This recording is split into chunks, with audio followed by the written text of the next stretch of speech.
what's up mga katropa? Kumusta kayo? Pupunta lang muna tayo dito sa may Victoria, doon sa may itik. May itatagpo akong pyesa ni Rhea, yung pinagpalitan natin. Kung natatandaan nyo yung video natin na Osaki sprocket, bebenta ko na yung panghuli, yung panlikod na sprocket. Kita nyo na naman siguro doon sa thumbnail na nag-ano tayo, nag magic wiwi nung ating mga gold boards. Duda na talaga ako dito sa anim na to, yung halos una kong binili. Ayaw talaga ng magic wiwi, kaya ang ginawa ko, bebenta ko yung sprocket para makabili tayo ng anim, para kompleto na. Pakita ko na nga pala sa inyo yung aking mga ginawa. Yan na, silver, saka yan sa makina. Medyo nagsawa na kasi ako dun sa ano, sa gold board. Halos 3 taon na din yung nakakabit dito sa makina natin, saka dito sa iba. Eh yung ibang gold boards ko, medyo luma na rin. Tapos ito, nagka-problema ako dito. Iba yung kanyang itsura, medyo manipis. Kaya ano, tingin ko talaga hindi tatalban ng magic wiwi. Hindi katulad nung yung mga ganito makakapal yung gilid. Ito manipis. Iba talaga dun sa mga hang. Yan, sasama ko si boss sa yung bibili nating sprocket. Ibenta na natin, wala tayong pambili ng gold boards. Ng ano, white board. Yan, thank you kay tropa. Ingat. Yan, tingin kami dito mga katropa ng ano, tornilyo. Nakakatatlong shop na kami pinupuntahan. Nandito na kami sa may papuntang Rizal.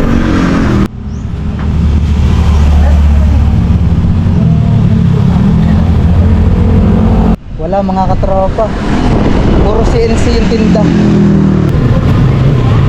Kapul pa. Dito pa rin kami sa San Pablo mga katropa. Dito na kami dadaan sa may Alaminos. Baka may makikita pa akong shop. Wala tayong makita hindi CNC, puro CNC yung tinda. Shoutout kay Edwin, oh. May katulad yung motor mo. Ano nga, Wave S?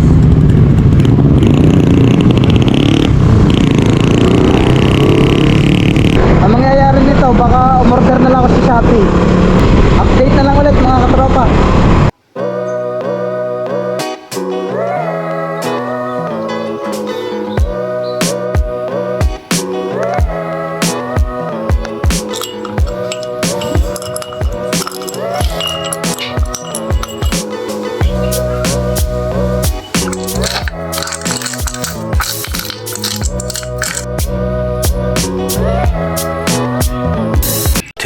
Thousand years later. At yun, dumating na nga pala yung ating order na 8x35 na white bolt. Mapapalitan na natin yung ating 6 na bolt, yung hindi tinalban ng ating magic wiwi. Yan, ito na lang 6 na natitira eh. Halos lahat na white bolt ko na.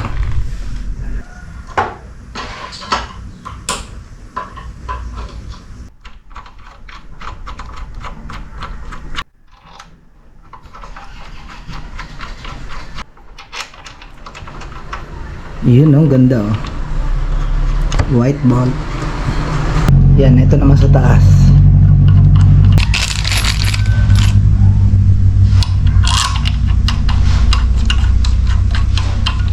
Yan, tapos na natin higpitan. Doon naman tayo sa kabila.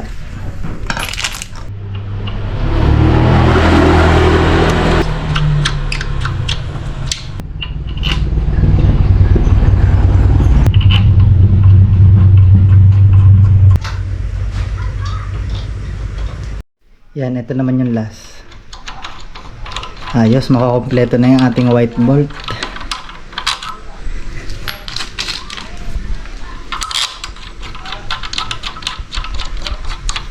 A few moments later.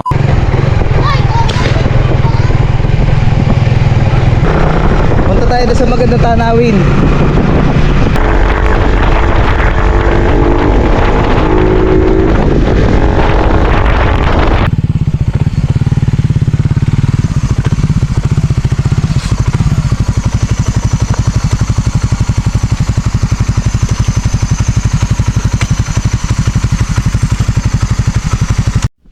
Ayos nga mga katropa, effective nga yung magic wiwi.